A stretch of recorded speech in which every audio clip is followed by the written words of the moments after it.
Recently in China, they just targeted someone in the Ethereum network that had $1.4 billion and got him to sell his money. Do you know why? He was programmed to give his keys up. I don't want any Bitcoiner to remember their seed phrases ever again, because now they have a way to get it. Trump is showing the world that he's a shitcoiner. He knows that he has to replace all this USAID money with something else. Guys that are in and around Trump, specifically Bessent, Lutnick, Elon, Peter Thiel, these are the guys that are all being used to actually change the Rockefeller, Rothschild empire into a technocratic control. Remember, you don't need to control money when you can control people.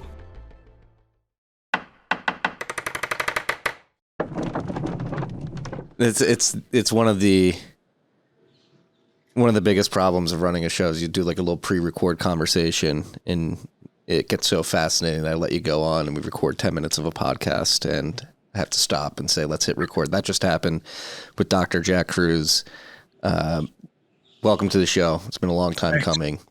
And as we were talking about, I think the conversation I had recently with Kevin McKernan really was the impetus for me reaching out to you to get you on the show, because I think you've been doing a lot of work in the same field. And what you're trying to highlight, what you just described to me, is that there is this missing connection that many people have, particularly Bitcoiners, with the history of this biomedical industry that is sort of emerged over the last century and culminated in COVID, the jabs.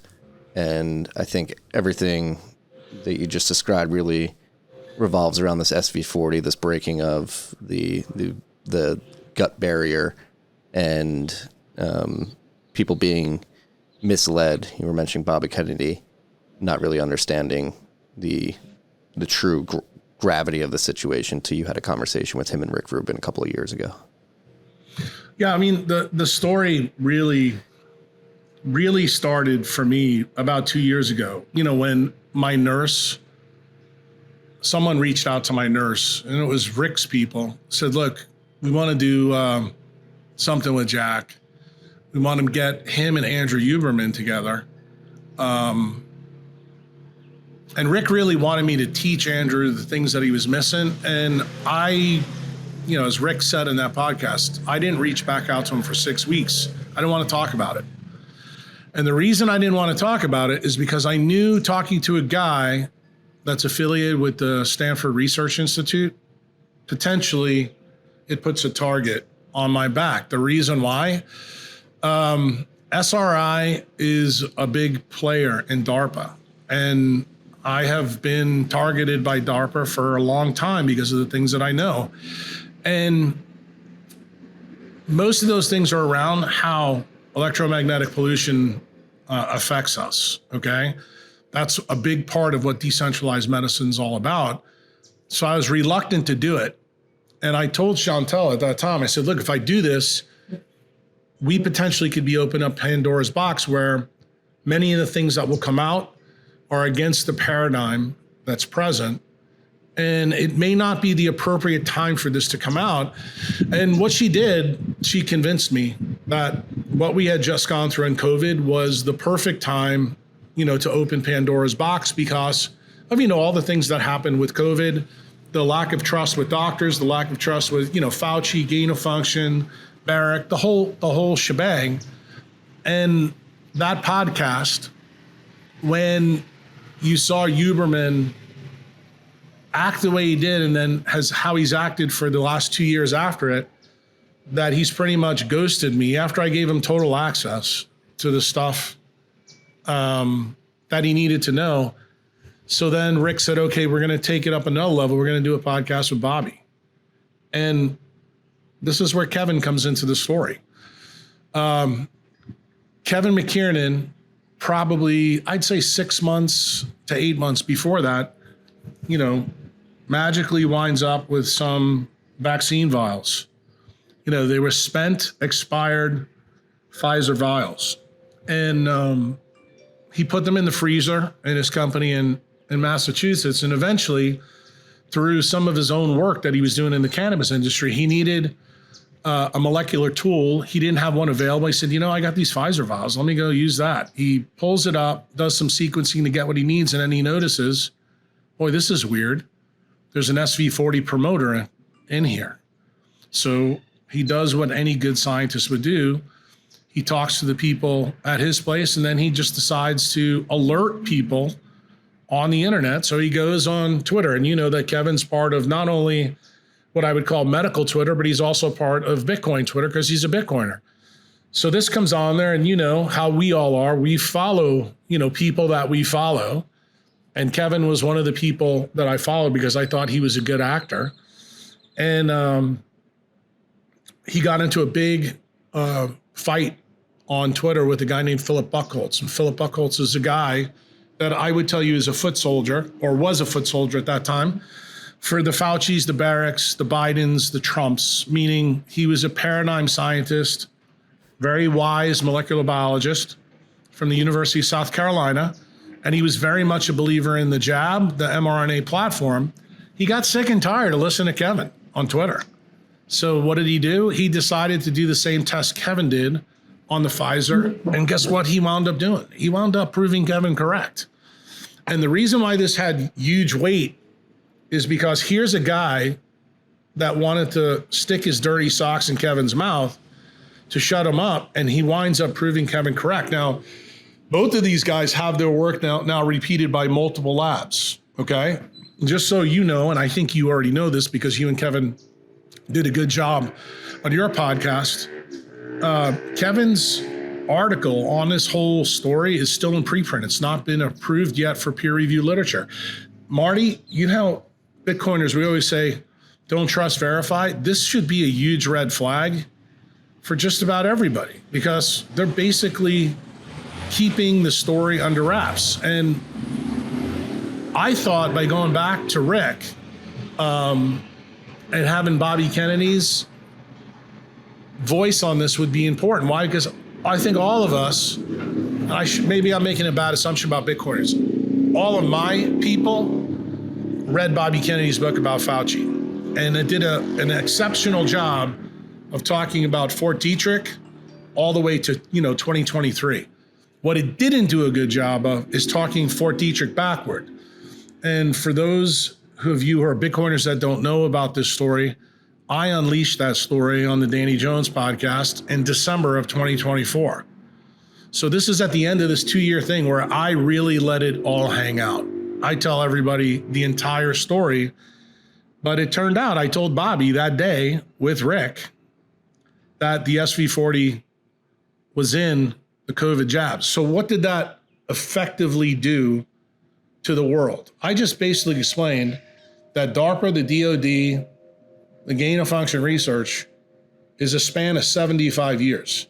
For those of you who believe that the messenger RNA technology was new technology, that is total fucking bullshit. This is the same problem that we had in the Qatar event. And the Qatar event was when they used SV40 indiscriminately, and I should say by accident, to develop the COVID jabs. Why? Because this was in a pre-molecular biology time in medicine. We didn't know, DNA wasn't even discovered yet. It was discovered in 53 by Watson and Crick. When this incident happens, it's 1951. And Salk could not get the polio jabs to grow in humans. So what did he do? He used the next best thing, which is primates. And he used African green monkeys, and he found out that on their kidney cells that he could grow, his version of the jab. Well, it turns out that Bernice Eddy, who, as I've said many times, Kevin McKernan is the modern day Bernice Eddy. Bernice Eddy did testing on Salk's vaccines before it went out to the world. And she found out that some of the monkeys still died. Some of the monkeys still got polio. She told her bosses, completely ignored her, to be quite frank with you. And then what famously happens?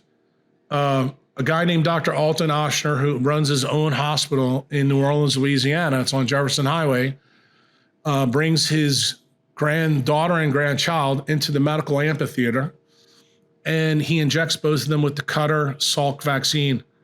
His grandson dies in 8 days, and his granddaughter gets polio in her leg. She doesn't die.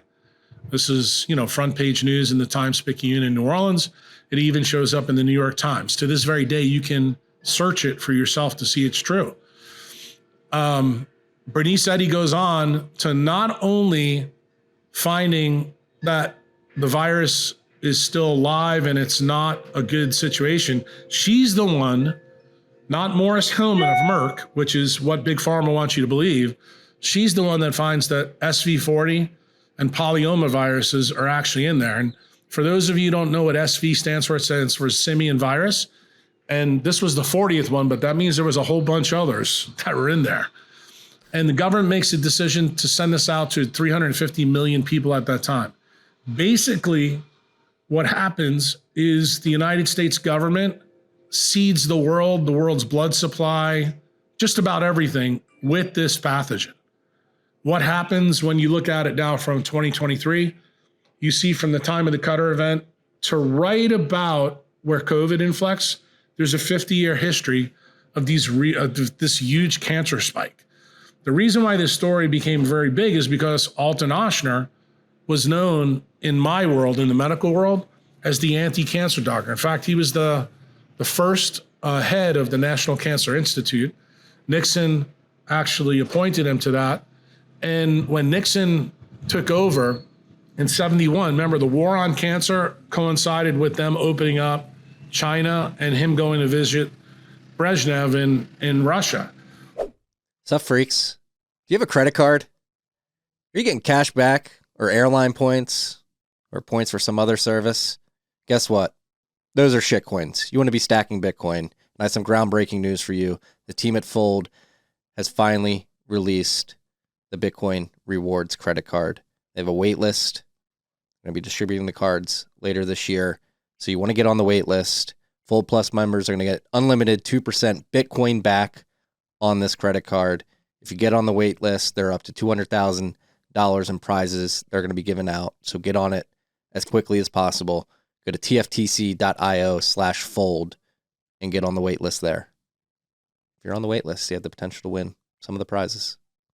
Check it out. Sup, freaks? This rip of TFTC was brought to you by our good friends at Bitkey. Bitkey makes Bitcoin easy to use and hard to lose. It is a hardware wallet that natively embeds into a 2 or 3 multi-sig. You have one key on the hardware wallet, one key on your mobile device, and Block stores a key in the cloud for you. This is an incredible hardware device for your friends and family, or maybe yourself, who have Bitcoin on exchanges and have for a long time, but haven't taken the step to self-custody because they're worried about the complications of setting up a private public key pair, securing that seed phrase, setting up a PIN, setting up a passphrase. Again, Bitkey makes it easy to use, hard to lose. It's the easiest 0 to 1 step, your first step to self-custody. If you have friends and family on the exchanges who haven't moved it off, tell them to pick up a Bitkey. Go to bitkey.world, use the key TFTC20 at checkout for 20% off your order.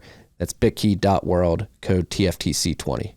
Probably the biggest part of the story that people don't know is that Ochsner was tied to Clay Shaw in a big way through the JFK assassination. Why?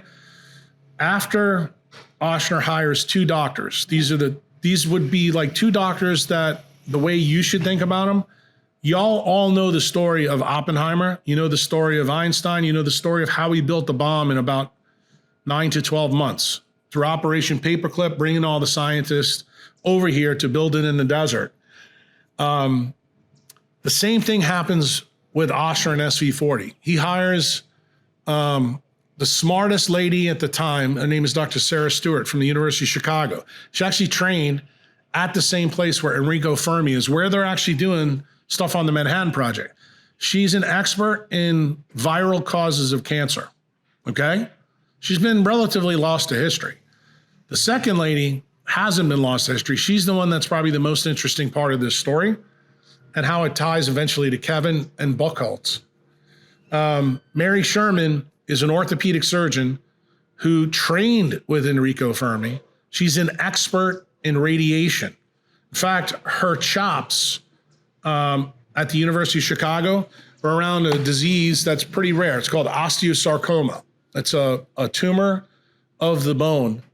And she was using radiation techniques at the time to try to treat these tumors. The craziest part of the story is both Sarah and Mary were classmates at the University of Chicago Medical School in 1936.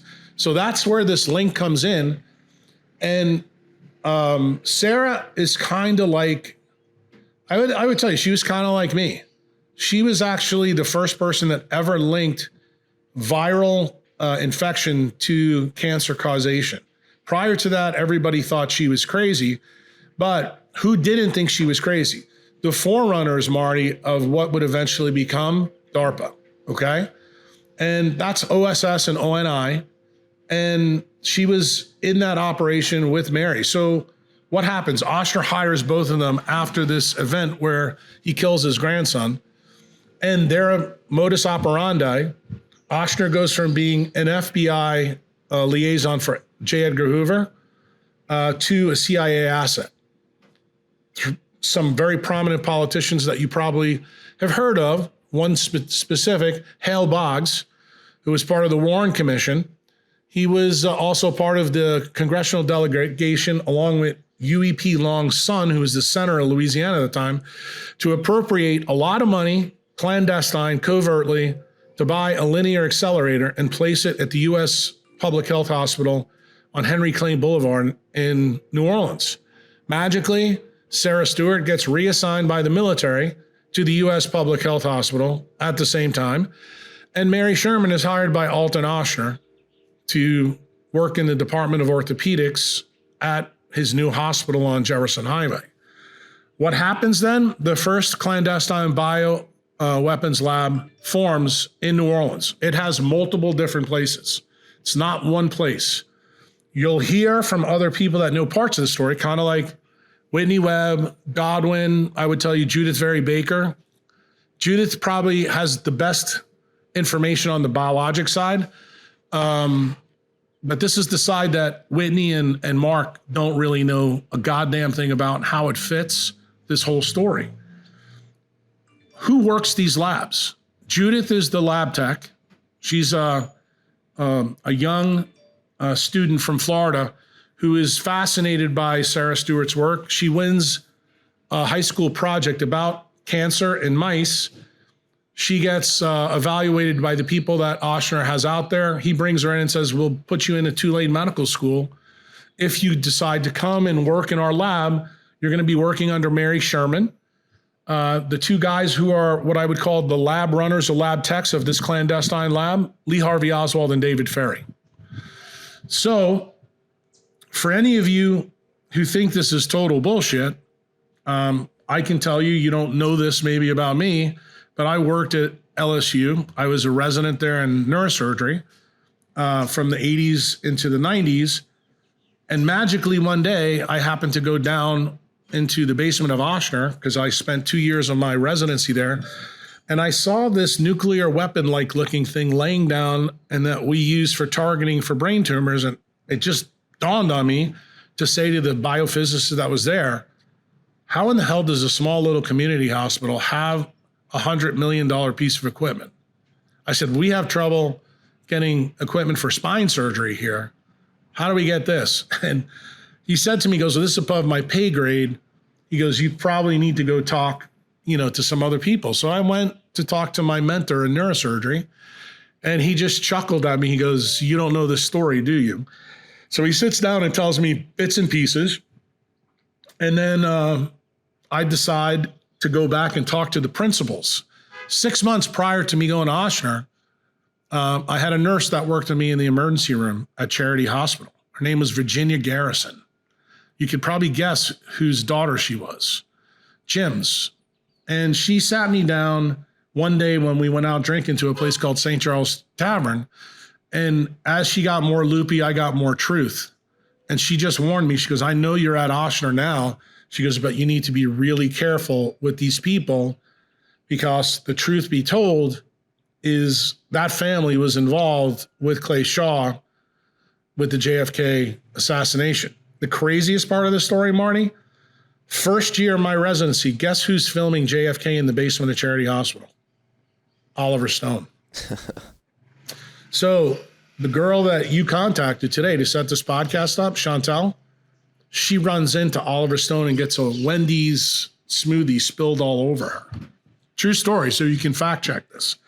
So this whole story is going on. And if you go and watch the movie, I'm going to tell you there's two key points that tie to this story I'm laying out to you that you need to remember.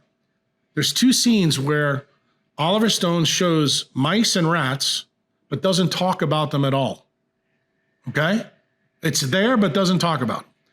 And the last thing is the last picture in the movie is the one that you and I were chatting about right before you hit the record button.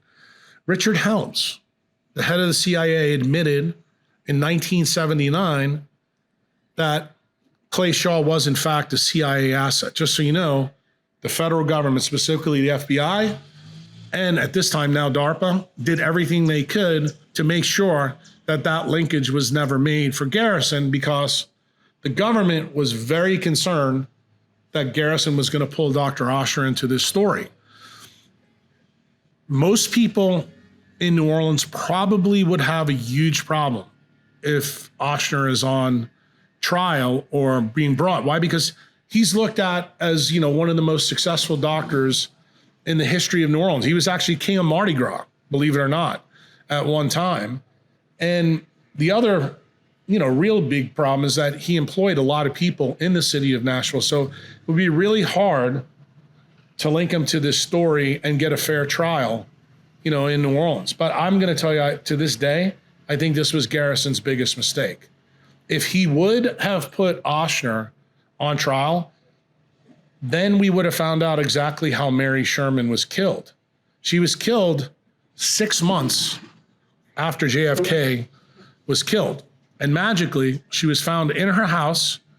Her whole arm was disintegrated. Half her thorax was disintegrated. Why?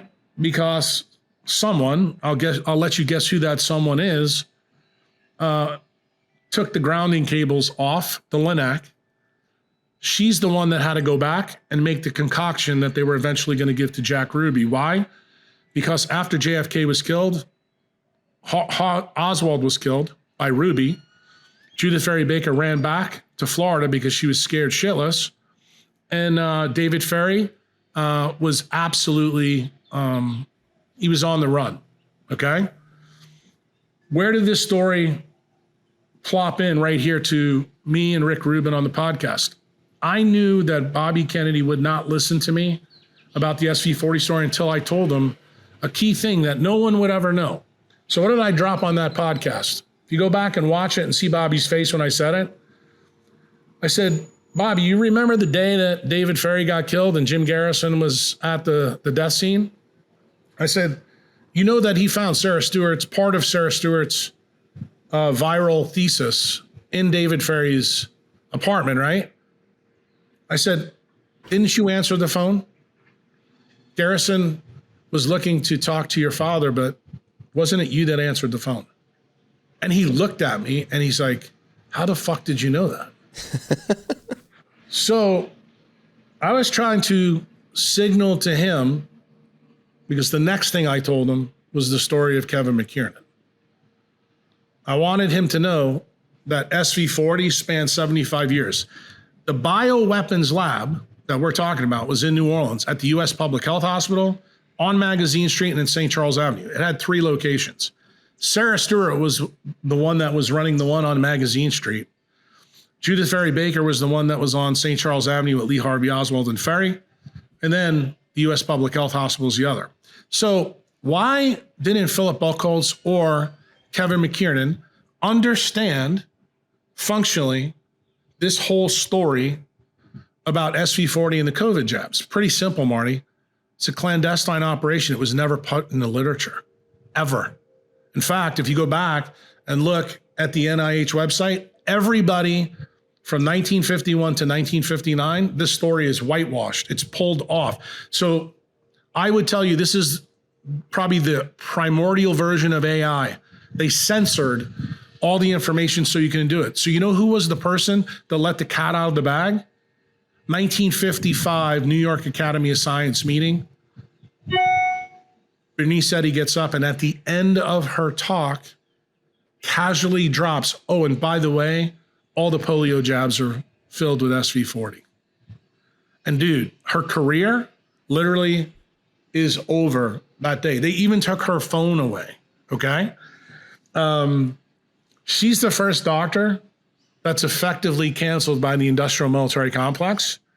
The story that I have been trying to tell for a long time is the reason why Robert O. Becker gets canceled by the same group of people. Why? Because he's doing work on non-native EMF electropollution for the US Navy. And the story that people don't really understand is how this ties to the progression that I made in the Danny Jones podcast. This is MK Ultra, graduates to SRI, Stanford Research Institute. Then magically under Obama in 2013, you have the Brain Health Initiative. All of a sudden, everything goes to Central and South America. So I would have thought in some of these podcasts, ones I did with Danny, ones I've done with Adrian D'Amico, ones I did with Bulwark, but the last one, the big one, was when Breedlove came down here for 4 days and interviewed me, told them bits and pieces, and no one's asked me the real question. Why in the fuck did this thing morph? Well, turns out another guy, a part of this program, is a guy named Alan Fry. In the late 60s, he takes the work of Jose Delgado, the guy that everybody knows about the bull and the wires in the head. And then I told Danny at the end of this process, they found out they didn't need wires, they didn't need chips, they could do it with light. And he goes, what? That is the last part of the story that nobody seems to understand. So they begin to realize that they can use light frequencies to destroy the leptin melanocortin pathways in the brain to control people. They don't need LSD. They don't need mescaline. They don't need anything else, okay? And the reason why this program gets changed is during its evolution, they find out that people that have heavily melanated skin are the most difficult to control, okay? So there's another DARPA program that you may have heard about. I'm sure Whitney Webb and Mark Godwin have heard about it, but have never linked it to this story. It's called the Targeted Individual Program. In other words, how you control people utilizing remote technology. Well, who's the guy that actually really discovered this whole thing?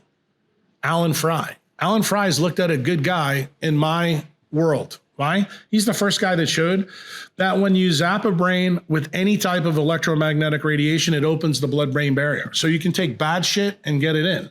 What magically happens in the United States at that time? People start making processed food.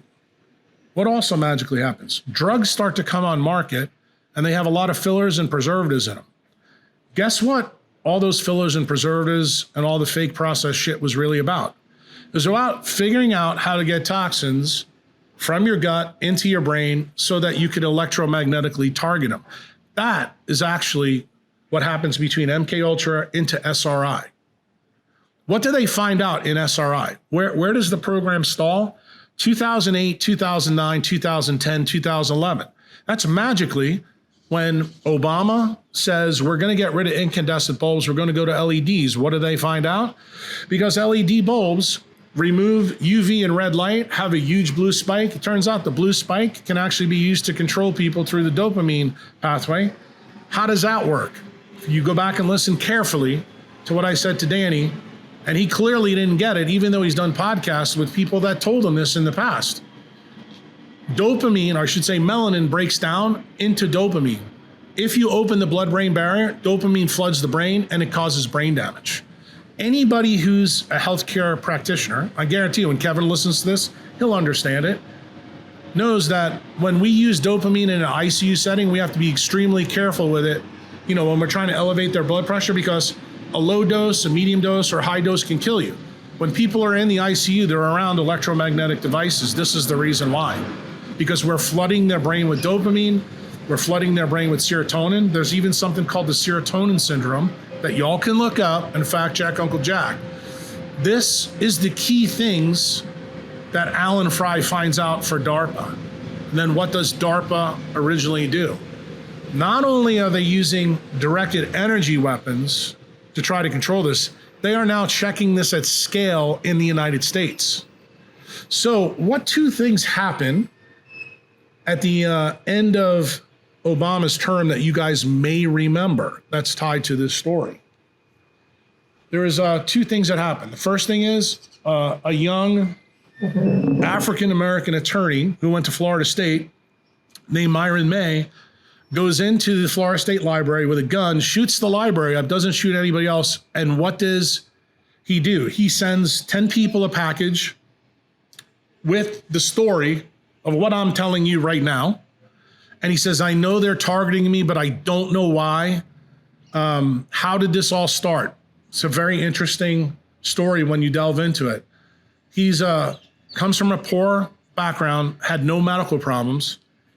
He had a Fitzpatrick score of 4. He wasn't like Nairobi, Kenya, but pretty dark. He starts to date a pediatrician from New Mexico. And magically, after they're dating for a while, he starts to complain of horrible back pain around his kidney and adrenal gland. He starts telling her, I think I need to go to the doctor. She goes, no, just treat it this way, that way. He goes to see a doctor in New Mexico who's a known entity in the DARPA program. He gets prescribed medications for ADHD.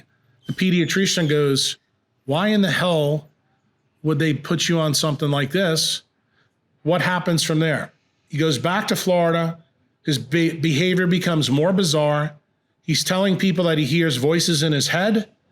He has horrible pain in his chest and he doesn't know why. Ultimately, something happens to him where he figures out that somebody from the outside is actually targeting him for a reason and he doesn't know why. Here's the key part of the story, Marty. Turns out when you have a lot of melanin both inside and outside your body, this direct targeting device is bidirectional. See, when you don't have a lot of melanin, when they shoot it into you, you actually become a zombie, an obedient idiot. But when you're highly melanated, because what does melanin do? It absorbs massive amounts of radiation. For those of you who don't believe this, you can actually go look at the tests that we did on the hydrogen bomb, okay, on the atolls in the South Pacific. You may be shocked to hear this, but when we did that test, the United States military didn't even know what the thermonuclear capability of the bomb was that they were going to set off. Turned out they thought it was going to be about 7.5 megatons. It turned out, reality of the test, it was 15 megatons. That means that the blast area went into areas where regular people from the South Pacific lived. There's pictures that show these people lost their melanin in certain places on their body. You know why? Because that melanin absorbed the radiation blast for them. Okay? That's documented out there.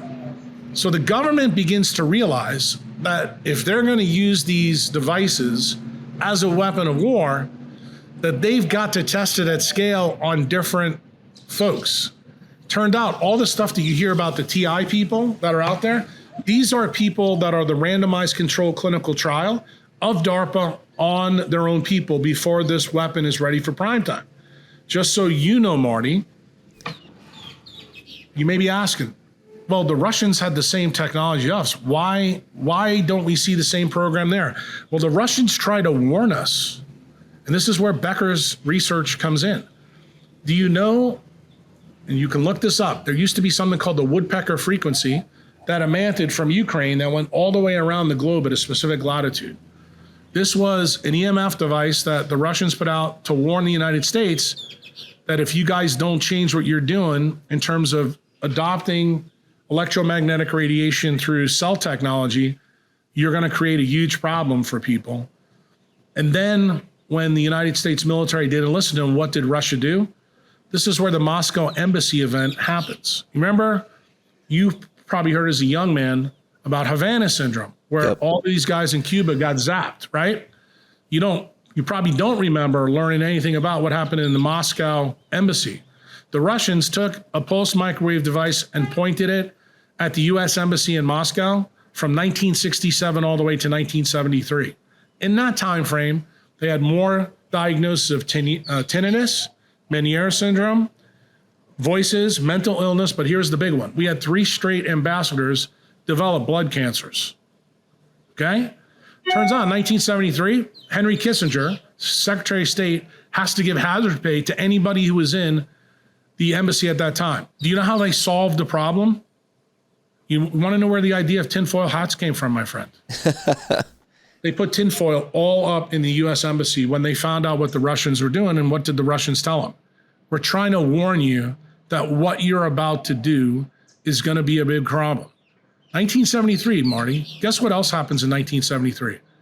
Becker does the key paper on the sanguine antenna to use RF radiation pulsed to check all the Trident submarines all over. And he finds out through his work that this is a huge problem. So the Secretary of Navy and the other parts of DARPA know that this is a big issue because they're working on both parts of this story. So Becker gets so frustrated from 73 to 77, kind of like Kevin was about his story that you've been documenting with him every time you have him on. And he goes on 60 Minutes and tells the world the truth. Guess what happens to him? He gets fucking Bernice Eddied. Literally, they take all his money away. How do you censor a scientist? You just take their money away.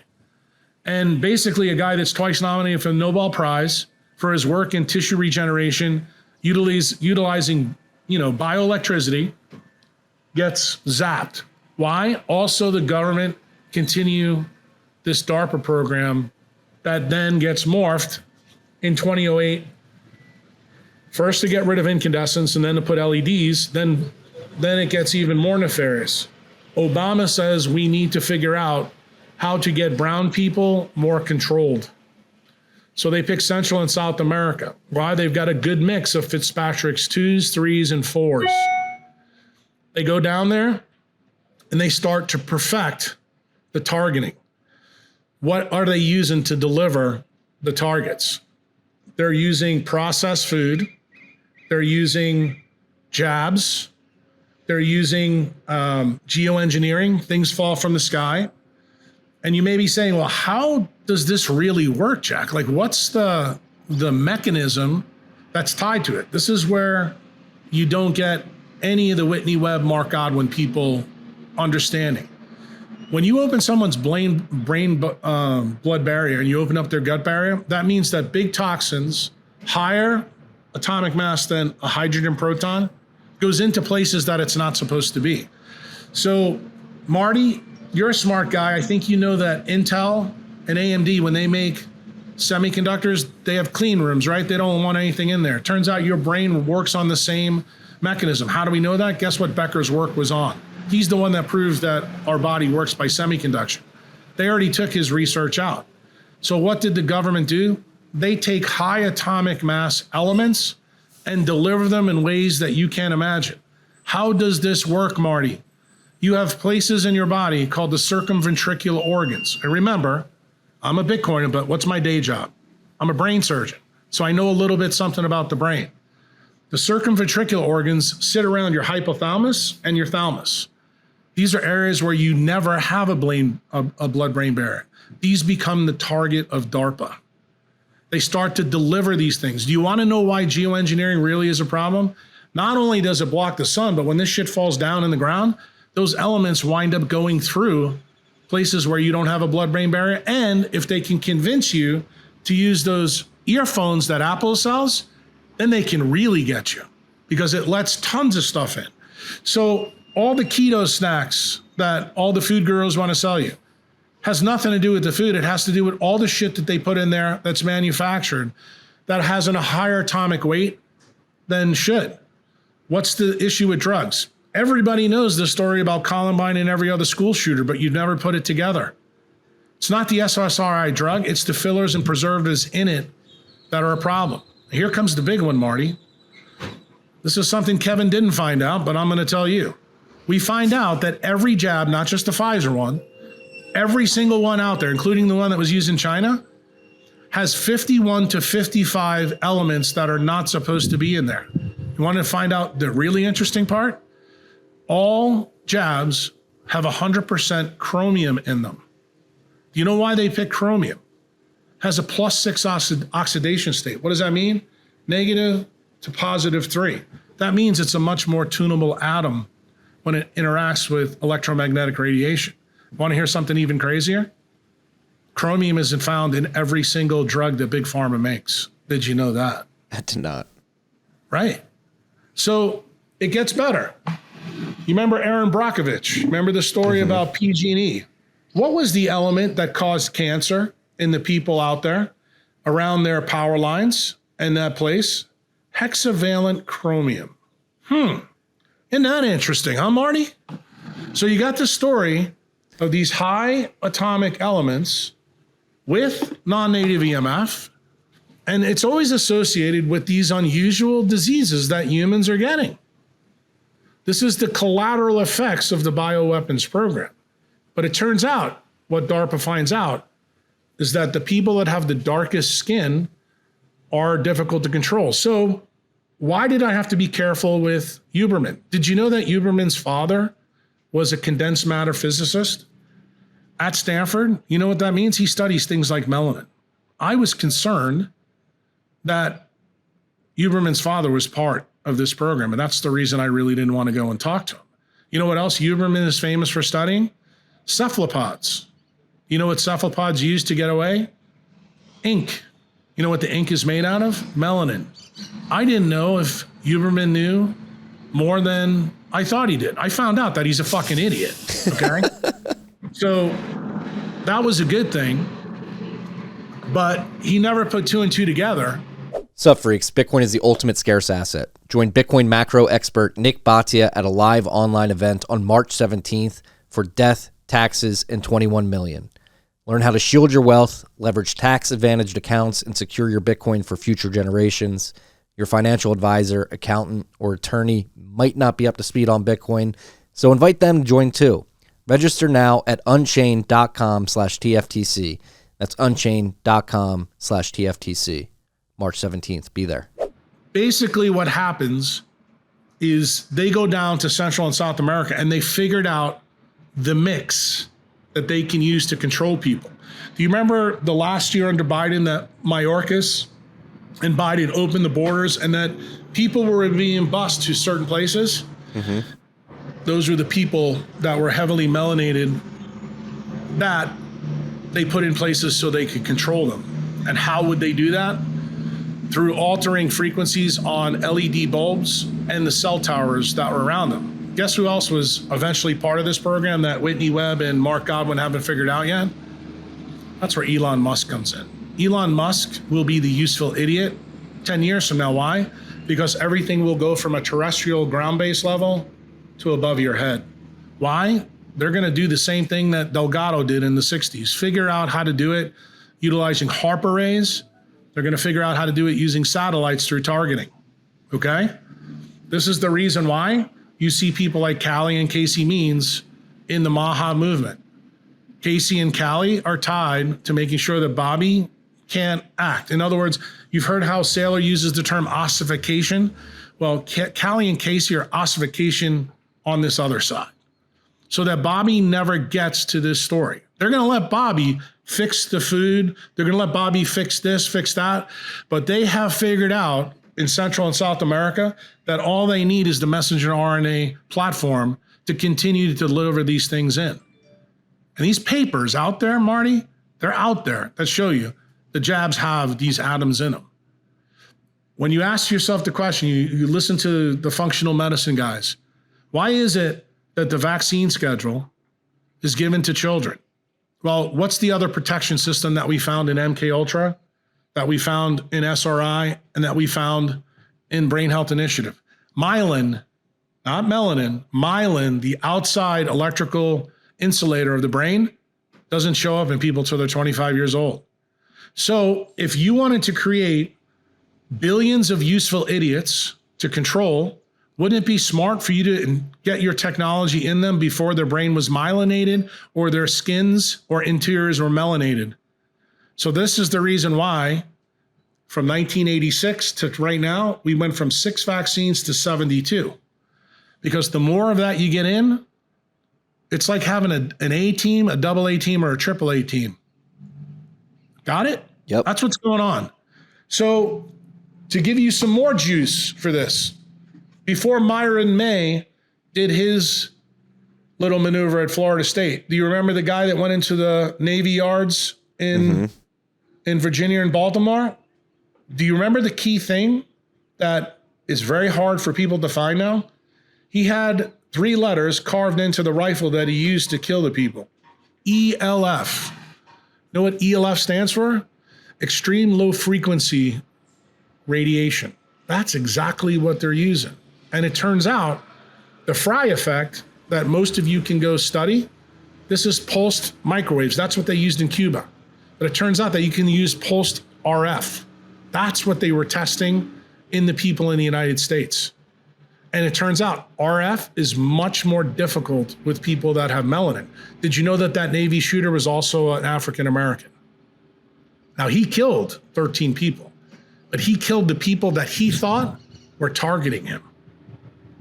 Got it? Mm-hmm.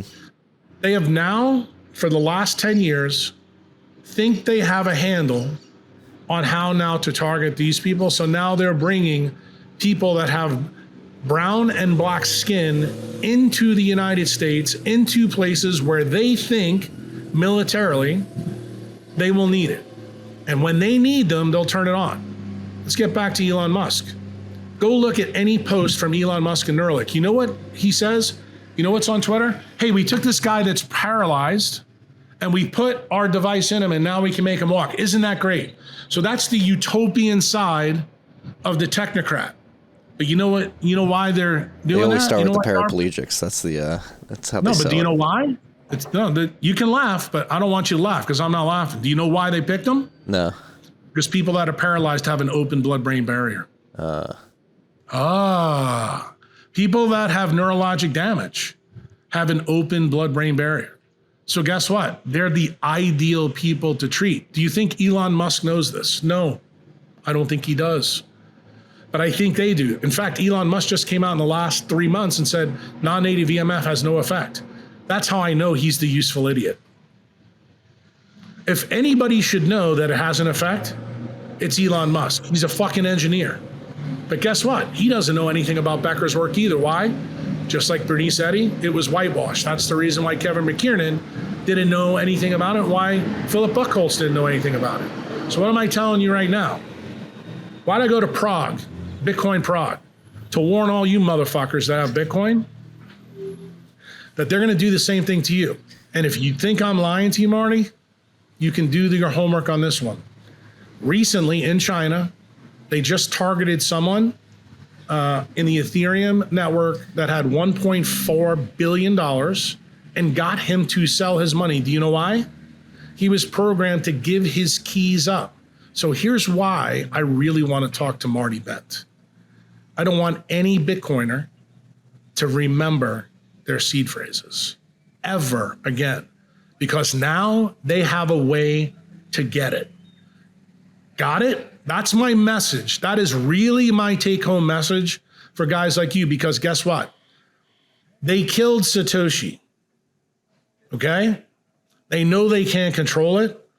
Now they're trying to figure out ways they can get to it. So the SV40, as I said in the Danny Jones podcast, is to taper the Ponzi scheme.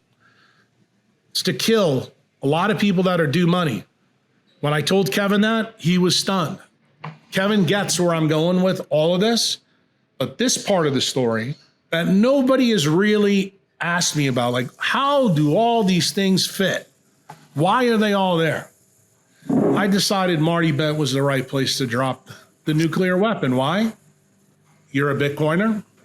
You've had Kevin on multiple times. You've talked to Whitney Webb. You've talked to Godwin. You've talked to all these people. But you know what? Uncle Jack's getting really fucking frustrated sitting here in El Salvador with you guys mentally masturbating, not putting everything together. Why? Because I'm worried about you, Marty. I'm worried about Bitcoiners. We have made the correct decision. The biggest criminals in the world are in Washington, D.C., but they're in the Pentagon. And they are controlling the idiots that people keep voting for. The reason we keep voting for idiots has a lot to do with this story that I'm telling you right now. And the fact that Elon has uncovered through Doge how the whole program's working, this is a good thing. But that's why I'm telling you, I think he's not a nefarious guy yet. He's being groomed as a useful idiot. This is exactly what General Groves did in the Manhattan Project. He didn't let Oppenheimer know everything. He didn't let Teller know everything. He didn't let Einstein or Bohr know everything. Why? The architects of the whole plan, they're the only ones that knew everything. And right now, guys that are in and around Trump, specifically Bessent, Lutnick, Elon, Peter Thiel, these are the guys that are all being used to actually change the Rockefeller, Rothschild empire into a technocratic control. Remember, you don't need to control money when you can control people. That's the Meyer-Lansky idea. They've now taken it through technology at global scale. So when I see you at a Bitcoin meeting and I see you wearing those AirPods and I tell you, please take those out of your head, I'm not doing it to be a dickhead. I'm actually trying to protect you from somebody taking your Bitcoin. Everybody in Bitcoin knows about SIM swap attacks and things like that. This is the biologic SIM attack. I want you to know that the people that we're dealing with, these are the most nefarious people on the planet. They cannot be trusted at all. I'm going to say something here, first time probably publicly on a podcast. This is the reason I no longer trust Michael Saylor. It's also the reason I no longer trust Cynthia Lummis. Cynthia Lummis, most of the things that she's saying, she tells us the things we want to hear, but she's keeping guys like A16Z and Mark Andreessen in the game, and the jackasses from Ripple, so that they can keep getting their PAC money. That's really what the goal is. That's what the whole stockpile reserve bullshit's about. This is the reason why Trump is, showing the world that he's a shitcoiner, because he is. He knows that he has to replace all this USAID money with something else. And that's the game plan I think's going on. And I think the thing that worries me about Saylor the last year, he's done a lot of good things for us. But the one bad thing is he keeps harping on this store of value and not, using it as currency. I'm just going to tell you that that is a very slick way to get people to realize the most important part of Bitcoin is a loyal title. It means self-custody. Self-custody is a loyal title. And if you allow somebody to take a loyal title away from you, you are a fucking idiot. And I think we're being conditioned right now by this big corporation that owns 500,000 Bitcoin to be okay with letting Scott Bessent and Coinbase, Kraken, even, the one person I trust right now is Caitlin Long, because she's the one, in 2018, 2019 started warning people, hey, this whole thing about banks custodying Bitcoin is probably not a good idea. And then she's the only person I know that's pointed out why Larry Fink and Lutnick came together about the ETFs, why the ETFs are another way for which them to try to control the Bitcoin market, in nefarious ways. And I think when you see this whole story laid out and where it started, the biologic side is so incredibly important in this story, Marty. And that's the reason why I'm very, very happy, that you have highlighted Kevin. Kevin is involved in this. He understands, the 5D warfare that's really going on here. I want everybody to know, stay and be a decentralized savage, but you need to be way more vigilant than you think. Yeah. That, yeah, you are connecting a lot of dots here too, particularly bring it back to Kevin and what's happened over the last 6 months, like RFK specifically. I mean, you, Raul McCauley on the Danny Jones podcast and really called it out. Like it's almost like a limited hangout. We're shifting from focus on the jabs to preventative health, which everybody knows is a good thing, but it has been odd that the focus on what I would deem to be a crime against humanity has been swept under the rug. And then even Kevin, he's been attacked by people in that sphere, Alex Berenson specifically, who was part of the Twitter files. And it seems like anybody is trying to get this information out either gets co-opted or... Oh, there's another one, Sasha Lapatova. She's also a spook. And she has been trying to undercut Kevin for a while. Kevin is too nice a guy. He's not going to call it out, but you probably know me from my Twitter. My mouth's not a fucking bakery. I'm going to go after people when I think they're doing nefarious things to savages. And I look at anybody who owns Bitcoin as a savage. You may not be wise about the mitochondrial health side of things, but I look at it like I'm that old Bitcoiner that's lived through a lot of this stuff and know how this process has been put together.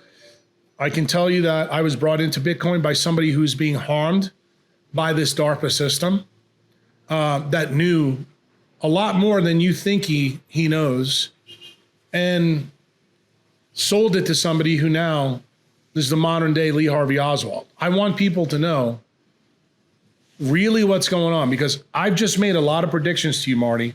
You're going to be able to now follow and track this. A lot of things that are going to happen are going to make sense. Maybe now you can begin to understand why Larry Page and Lutnick were in the Oval Office with Trump and said, hey, I think we should start selling warrants, on vaccines and things we use, and we should make money off that. I want you to think about how such a shitcoin idea that is when you actually think about it.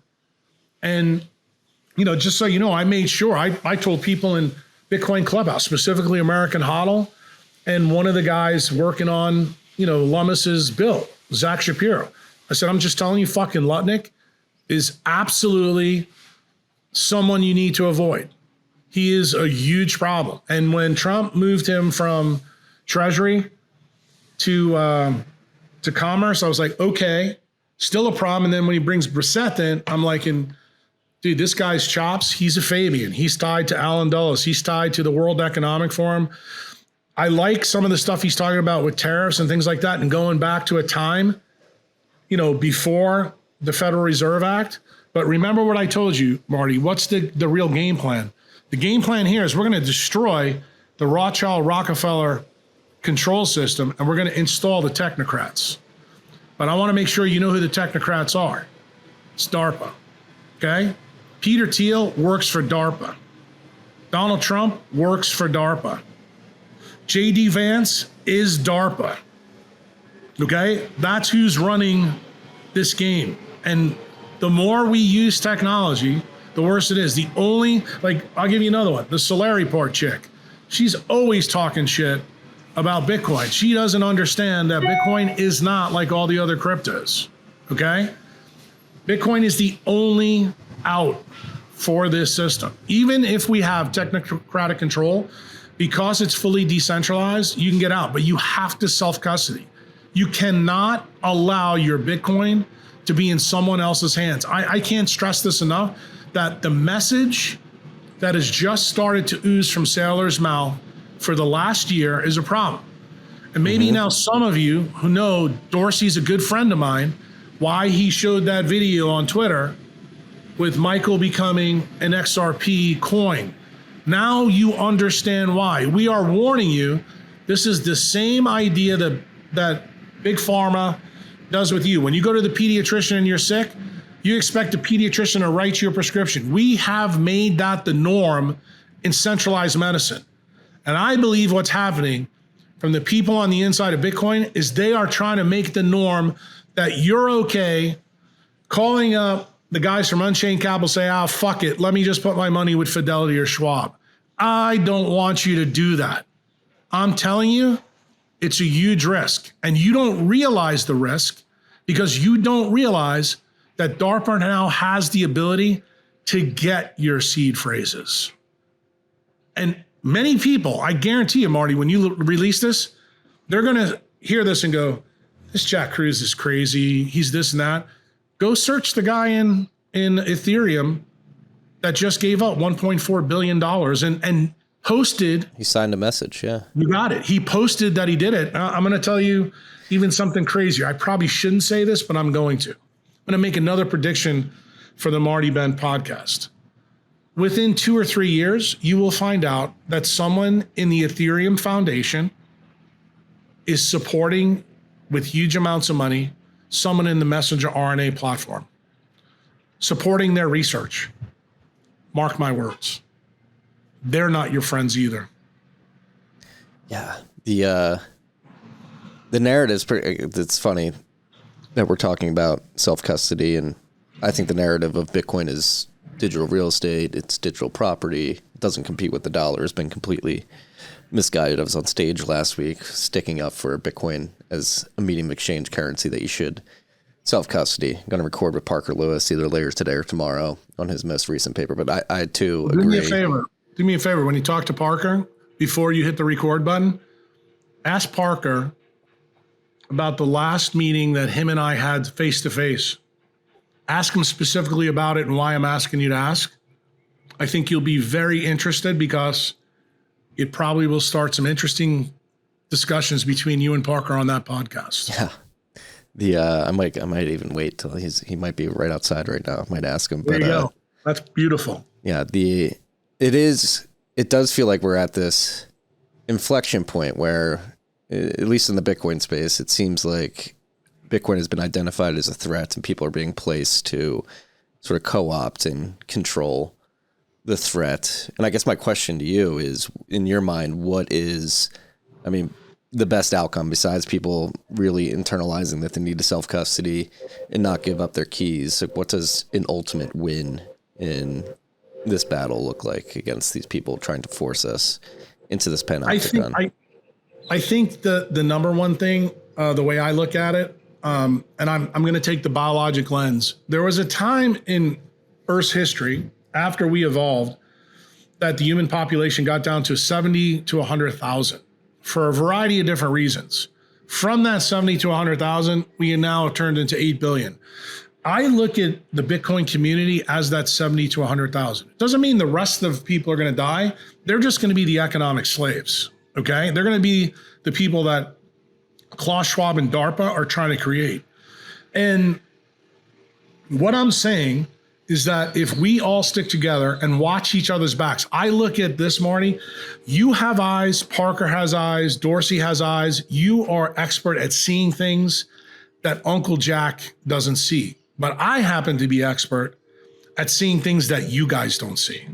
And I think that when we get together and do podcasts like this, I think when we get together and we share each other's tweets, I think when we sit down on, say, stages together and we have discussions like this, to me, this is the stuff that we should be talking about in Bitcoin meetings that nobody wants to talk about, because we are our own country without a border. And I think we proved the world that when we got Trump elected. We were the ones that pushed him over the line. The problem is, if we're being honest, a lot of the shitcoiners helped us. That's why the shitcoiners got David Sachs. That's why they've co-opted Lummis. That's why they've got a seat at the table. And I don't think as maxis, we can be upset with that. Why? Because remember, we're the predators, they're the prey. Predators always need prey. We actually need the shitcoiners to do stuff like this. So I look at this new society building that we are the masters and the shitcoiners are our cows. And we are going to use them to build a new world that we live in. If other people want to come into it, the price of admission is simple. Just buy Bitcoin. That's all you need to do. We're not asking you to do anything else. But once you come into the tribe and you understand what we're about, that we're about sovereignty, freedom, and that we take it to the nth degree. We even go past what's in the Second Amendment. And the things that I'm worried about, the Second Amendment is meant to protect yourself from acute lead toxicity. What I'm trying to tell you now, Marty, is that they're not coming after us with guns because they know we'd shoot them. They're coming after us with needles to kill us. And they're using electromagnetic radiation to do this silently so that we have no earthly idea what's really going on. And I'm going to tell you, the big risk that I see with Bitcoiners, all of you fuckers are addicted to technology. Like, I can't tell you how sick to my stomach I get when I see all the Apple things in your ears and all the other bullshit. Look, I told Matthias Kuchar, the head of Prague, Last year when I got on the stage, I said, dude, this stage will kill anybody with all the light you got on it. So I'm going back there this year. So is Kevin. Me and Kevin are going to be speaking in Prague. And I told Matthias, when me and Kevin come on, you make sure that it's all red light. You put red light on the stage. And I said, then we'll be A-OK. Why? Because really, Marty, the message that I want to get to people is actually the message that I'm delivering to you on this podcast. I want every Bitcoiner to know, you don't have to like me. I just want to make sure that you have Windex on your glass eyes and you know who the enemies really are. I want to make sure that you are an informed individual. I look at this podcast and delivering it to you. I'm doing my informed consent with you. I look at you as my patient. Why? Because you own Bitcoin. Bitcoin is the money of decentralized medicine. And you potentially are a future client of the doctors that I'm training. And I am trying to protect a flock that I think is the most valuable flock on the planet. Why? Because you are first principle thinkers. You're decentralized. I just need to get you decentralized everywhere. And I want people to know that the reason I'm a hard ass, even on people that are doing good things, I mean, you know that I've gone after Whitney and I've gone after Mark in several places. The reason why is half-truths always lead to full lies. We need to understand our enemy, dude. Just look at Sun Tzu's book about the art of war. Everything I've told you in this podcast is actually about that book. You don't know what this enemy is capable of doing. And they are using an angle of attack that none of you are prepared for. Not one of you. In fact, most of you are walking right into their hands because all of you are addicted to what the technocrats are selling you. Yeah, and I can see a lot of people listening to this and be like, it's crazy. But to me, it's like they've literally, going back to Havana syndrome, that was somewhat of a quote unquote conspiracy theory for the longest times. And then it was made apparent, like, yes, this is happening. Then in the defense tech startup world, I mean, Joe Lonsdale's talked about this pretty openly on CNBC. Like, they're actively building microwave technology to do things. I mean, they market it as we're going to shoot down drones and sort of fry people. Well, remotely. That's the utopian side of it. The dystopian side, you need to know how it works. So, like, I just wrote a blog yesterday because I knew I was coming on with you. I decided to write this blog right before. I'm getting ready to talk to a group of older Bitcoiners that have a lot of money tomorrow. And they asked me, many of them are involved in the defense industry. They're like, we want to know. We know that we've worked on this project, but we want to know exactly how it works. So you brought up the issue with Havana syndrome. I'm going to explain to you exactly how this works and why the tech is so ingenious. Inside your cochlea, you have a melanin sheet. Sounds crazy to you. It's inside a bone that you use for hearing, tied to the endolymphatic sac. What you don't know, it also is a place that doesn't have a blood-brain barrier. So when they use pulsed electromagnetic radiation, depending on the frequency, that depends on what you get distally. What is the ultimate endpoint in your brain? It causes a traumatic brain injury. Why? Because this isn't the way the system was evolved to work. It was evolved to work differently. But they have now disconnected your antenna, your GPS system in your brain. How did they do that? By putting these heavy atomic elements inside your CSF. What does that do? It ruins the fidelity of the antenna system.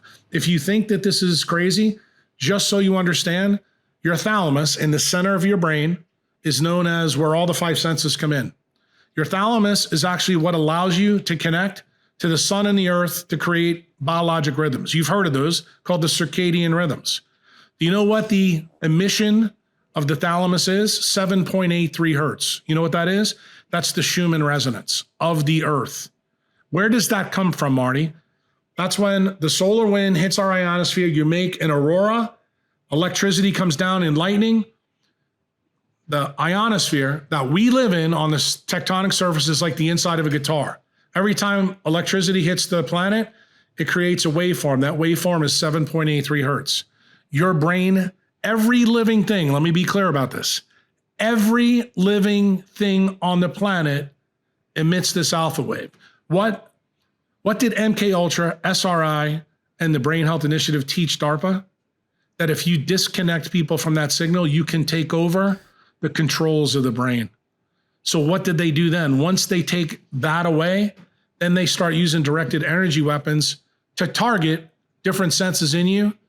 And what's the ultimate effect? They started to do this at scale in the Iraq War. Do you want to know why all these guys came back in the theater with PTSD? That's the reason why. Now, I'm not going to tell you this, but I left my practice in Nashville because I knew this was going on. I've never told anybody this. I went to Mississippi specifically to work at the Hattiesburg Clinic. Do you know why I went? Hattiesburg Clinic had a government contract with the military where people would come and go from the theater. Do you know what that allowed me to do? It allowed me to examine people pre and post for these injuries. Got it? And then when I left there, where did I go? Opened up a TBI clinic in New Orleans. So if you don't think that Uncle Jack has been working on this for a long time, you're out your fucking mind. And then how was I able to do all this? Marty, I wasn't connected to the system. I don't give a fuck about your fiat money. Bitcoin is what allowed me to stay outside this system and do this. That's the key. And that's what you need to understand. That's the reason why I actually care about you guys more than I care about my fiat friends. My fiat friends have made a decision to stay plugged into the system that is going to taper the Ponzi scheme. Marty, I've tried to tell them in no uncertain terms. I can tell you, I've told Rick Rubin this story. Jack Dorsey, his orange-pilled Rick, we've been telling him and telling him and telling him. It's hard for people to fathom that this stuff's going on there. But guess what? When you look up Fry syndrome or microwave syndrome, you'll find out that I'm exactly right, that they can use pulse microwave to make voices in your head. And you know what the irony is when you talk to people who have had this problem? I've talked to so many soldiers with this problem. They have actually heard voices coming from the center of their head. Do you know why? Because that's where the thalamus is emitting the antenna signals. So guess what? The people that have melanin in their brain, they're the ones that actually can harm the government. The government they want to stay completely clandestine and covert. That's the reason why people need to upgrade their melanin systems. It makes you more resistant to this. So if you want to keep your seed phrases clean 30 years from now, if you're one of those people that keeps it in your head, then you better make sure that you live inside the tropics and that you're outside like a rotisserie chicken. I'm going to tell you, the people that have to worry the most are people that lived in geoengineered cities. If you want to know the reason why the cities are being geoengineered, remember, if you don't use processed food, if you don't use supplements, if you don't use drugs, what's the next way to get you? Geoengineer it, the shit falls out of the sky and goes right in the ethmoid sinus, in the roof of your nose where your pituitary has no blood-brain barrier. Dude, they have thought of it all. They're that good. And some of these people that came back from the theater at this military base, I used to take CSF samples from them. And I would send them to a place, not to do an MRI of their brain. I do nuclear magnetic resonance of their CSF to look for those atoms. Guess what? I didn't see one person that came back with PTSD that didn't have those atoms in their CSF. So, Marty, you want to take a guess now why Uncle Jack lives in El Salvador? Increase that melanin. You want to take a guess why the FBI, CIA, and DARPA has been to visit Uncle Jack a lot in the last 10 or 12 years? They wanted to know exactly what I told you in this podcast. They wanted to know how much I knew. Well, guess what? Now you know why I didn't want to go talk to Rick and Huberman. Because when you allow this shit to come out, dude, it's not a good place to be. Remember what Voltaire said? When you start to talk against the people in power, it's a huge issue. And am I worried about it? Yeah. Now I know that the globalists, the people in DARPA, are now coming to El Salvador. You don't believe it? Remember the adopting Bitcoin meeting that we had here in November? Mm-hmm. Sergey Brin magically turned my feed off. I was the only person that got turned off from the stage. Did you know that? I did not know that. On YouTube? Ask Nico. Nico and his partner. They couldn't believe it. Everybody else, Max and Stacy, had no problem. But Uncle Jack, the internet got turned off in El Salvador. Huh. That is fascinating.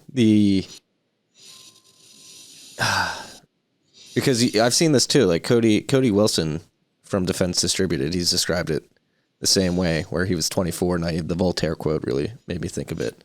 Where he was just naive, interested in the stuff and passionate about it. And then they went and dragged him through the mud for the better part of a decade. And he's still fighting. But this athletic death that individuals really end up having to produce to get this information out there is, well, I have to put almost all of my stuff behind a paywall. Why? Because you mentioned before about the Callie Means, Danny Jones, and Mary Talley Bowden podcast. I just want to make sure you understand.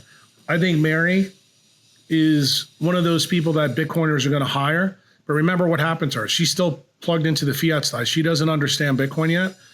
She just had to pay $266,000 to protect herself from the Texas Medical Board. Mm-hmm. Dude, DARPA is weaponizing medical boards and hospital bylaws against doctors who fall out of line. If you want to know the truth, that's really what's going on with Mary, but Mary doesn't know it. I want you guys to know it because guess what?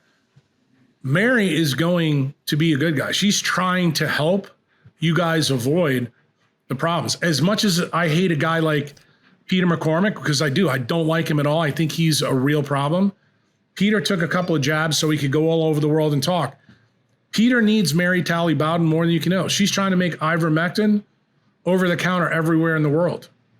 Peter's never going to get the drugs that he needs because he took those jabs. And he has no idea what his real risk is. And I told you, I don't like him. But remember, Marty is part of our family. You know what that means? That means I have a duty to make sure, because he's got a big mouth. Maybe he can save some of those communist bastards in the EU by getting them to buy Bitcoin and get off their fiat. I mean, it's the truth. And we need to look at ourselves as a decentralized army, because that's really what we are. And we are aligned because we have our alloidial title. What I want is I need to keep you guys as healthy can be. What am I most interested in Bitcoiners? Head up. Okay? I want you guys to be so freaking smart and become first principle thinkers, because I'm just going to tell you, it's just not good enough to be intelligent. You have to realize that first principle thinking is decentralized thinking. It's the thing that will keep you out of making mistakes in your life. Like why you won't take affiliate codes, why you won't, sell supplements to hurt somebody. This is the reason why I do things that are crazy. Like people ask me all the time, Jack, why don't you tell people who's got the best red light? Because the best red light's the fucking sun. Okay. That's the reason why. Jack, why don't you let us advertise on, different things on your site, with, our paleo snacks or our carnivore snacks? Because your shit, I've put in an MRI scanner and it's got fucking bad shit in it. And I know that almost every Bitcoiner out there uses Apple iPods. I don't want you guys fucking using this stuff. But, it sounds crazy when I come out against Peter Attia or Rhonda Patrick and I say the things that I say, or even Huberman. They have no idea why I'm telling you what I'm telling you, because I have had to be clandestine. That's why most of my stuff is behind Patreon. When you guys go read my quantum engineering series and you're a Bitcoiner, you may not know a lot of science, but you know what you're going to do after you hear this podcast? You're going to go, Jack just taught us absolutely everything that we're going to need to know for the next 50 years, how to avoid this technocratic system that's replacing the Rothschilds and Rockefellers. Because I got news for you. You wonder how much power this system has? The guys that put their fingers on the nuclear codes, they're worthless too. Nuclear weapons are worthless in this. Jason Lowry hasn't even gone far enough. His book, he ain't where I'm at. Why? Because if you can control the people that control the nuclear codes, what good are the bombs? You can use them anytime. You can have somebody who's not even in the tight circle start the whole mix. So like the story of what's going on in Ukraine right now, the story that's what's going on in Russia, bro, one of the things that Trump has done that I think is good, I don't think Russia is our enemy. I think the people in Ukraine, the people in the Middle East and that desert, those are the people that are our enemy. Those are the people we need to be really careful with. And those are the people that keep pushing us to all these wars. We need to stay out of wars. We need to focus on building our country back. But the savages that are in that country need to understand they need to build citadels to protect themselves from the people that are in Washington, D.C. and the Pentagon. Why? Thomas Jefferson, John Adams, all those dudes in the Federalist paper, they were right. It's the bankers, now the technocrats. I'm going to tell you, when we come together at Bitcoin meetings, we need to have a Continental Congress, but it needs to be filled with Bitcoiners. Parker Lewis is one of the perfect people, I think, for you to talk to after talking to me, because Parker gets this. Parker understands. I think he really gets that we need to get a core group of Bitcoiners to understand that our biggest risk right now isn't the people that I think the old cypherpunks are worried about. The bankers are now small potatoes. The guys that are in the Pentagon are the ones we got to worry about. Yeah. I completely agree. And on the getting immersed in wars in Ukraine or Israel, this is what I tweeted out last night. It's our true policy to steer clear of permanent alliance with any portion of the foreign world, was George Washington in his farewell speech. We need to get out. Right. And that's why I love coming on and talk to you, because look, I follow your tweets. I know you and I, you can tell the people out here, you and I have never met. We've never talked, but we kind of have. We both have an ambient awareness of who each other is. And the ethos that you put in that tweet is exactly where I come from. George Washington easily could have been a monarch for what he did in the American Revolution. But what did he do? He said, no. He goes, I don't want to become what I just replaced. He goes, if we're going to do this, we need to do it right. The documents are out there. Let's follow the documents. And what I'm saying, I guess, to you very clearly, and as I told you before, my mouth's not a bakery. Our founding document is that white paper. Don't forget it. And make sure that the people that are around you that you trust the most, that they see it that way too. And those are the people that we build our world around. We can still have our world in the middle of this fiat shitstorm. I don't need the government to have an SPR. I don't need the government to own Bitcoin. Why? I need fucking savages to own Bitcoin.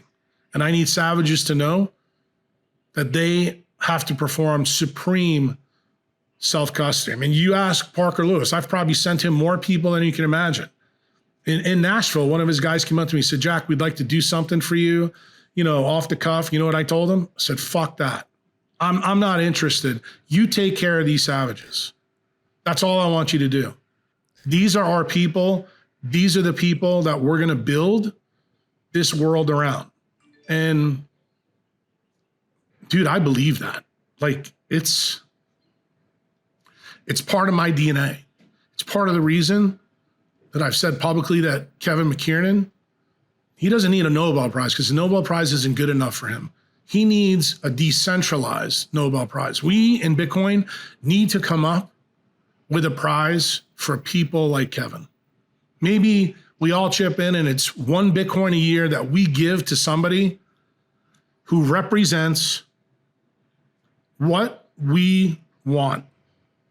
That way we can resonate out to the fiat cucks out there what we're about. I completely agree. Own the frame, own the awards, own the narrative. I think this conversation is going to be big for the narrative, and hopefully it's the first of many, because I think the noise is only going to increase from here as things accelerate. And like you were saying on the strategic Bitcoin reserve, that my newsletter this morning was the real strategic Bitcoin reserve is the Bitcoin held in wallets of the public, individuals that make up that public. That's a true. And I totally agree with that. And I'm glad, this is more proof that quantum biology is acting through this global electric network. You write that, and then I come on here and we talk about it, but neither one of us talked about it beforehand. That's quantum entanglement, my friend. It's just like this story, that I told Huberman and Rick, and I told Breedlove about the kid with that got killed and whose heart was in someone else about the French fries. It's exactly the same thing. People don't understand that brains can be yoked together. And it turns out DARPA figured this out, and they're trying to steal that connection. They are trying to come in and control us in ways that you guys can only, you can't even fathom. And as long as we keep our connection strong and we keep resonating with each other, we're all like tuning forks that are out there. And I don't expect everybody to know the hardcore science. You want to learn it, I will teach it to you on Patreon. But I think the single most important part of the story is for people to listen to what you and I have been talking about for an hour and a half, that you don't have to like somebody, you still be in battle with them. And that's how I look at Bitcoiners. Just like your family, you got a brother-in-law that you can't fucking stand, or a mother-in-law you can't stand. Doesn't mean when the chips are down, you're going to throw them in a wood chipper. You just may talk shit about them at, Thanksgiving. But I feel the same way about some of my patients. I treat them like drill sergeants. Why? I'm trying to get them ready for the battle that's coming. That most of them don't understand, what the art of war that DARPA can use against us. And once you're aware of what your enemy is capable of, then guess what? They can't hurt you, because you'll know how to counter their moves. And here's the crazy thing, Marty. What I learned in studying MK Ultra, SRI, and the Brain Health Initiative, that all one needs to do is make like the Sphinx and eat like a great white shark. It's the simplest decentralized message you could ever imagine. Ground every morning, look to the sun, and make sure you get enough sun so that you can absorb anything they throw at you. And I mean that literally and figuratively. If you do that, you're good. I think a lot of people, at least in my circle in Bitcoin, have been taking your advice to heart. Sun, steel, stay away from big pharma, eat pure foods. It's certainly affected my life. So I'm going to say one more thing that I think I need to say, and I don't. This could be a rhetorical question, or you can get into it. I'll tell you one of my big concerns. One of my big concerns is when we get our meetings and we come together. I think we're becoming fish in a barrel for them. I think we need to start thinking about doing our meetings from now on in a decentralized fashion. I think we need to do it like this, online only. And I think we need to separate it up. Just like the federal government doesn't keep everybody together on Inauguration Day. I think we need to be a little bit smarter about that. I completely agree. And David Bailey's probably going to hate this, but sorry. Dr. Kruse, thank you, Jack. Uncle Jack. I'll start calling you Uncle Jack. Thank you for this. Again, hopefully the first of many. I've got a lot to digest here, but I think I'm picking up what you're putting down.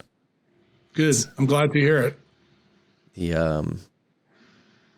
A lot of information, freaks. What I would say is take it in.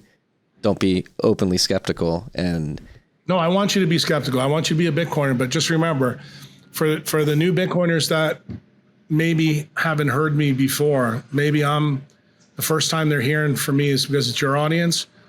I gave you a lot of things that you can go and look and fact check Uncle Jack. You're going to find out. There's one thing you'll find out about me.